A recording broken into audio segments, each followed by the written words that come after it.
السلام عليكم ورحمة الله وبركاته.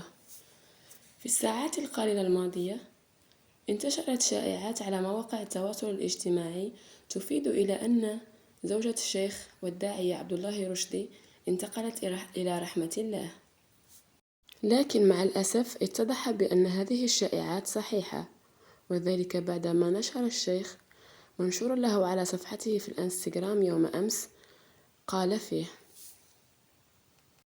انتقلت إلى رحمة الله تعالى زوجتي الحبيبة بعد عشرة دامت 15 سنة، كانت فيها الزوجة المحبة ورفيقة الدرب الوفية. مضى أمر الله أن نفترق اليوم على أمل أن ألتقيها في جنات الخلد إن شاء الله. إنا لله وإنا إليه راجعون. رحم الله الفقيدة وأسكنها جنات الخلد مع الشهداء والصديقين. لمشاهدة المزيد من الفيديوهات يرجى الاشتراك في القناة وتفعيل زر الجرس ليصلكم كل جديد.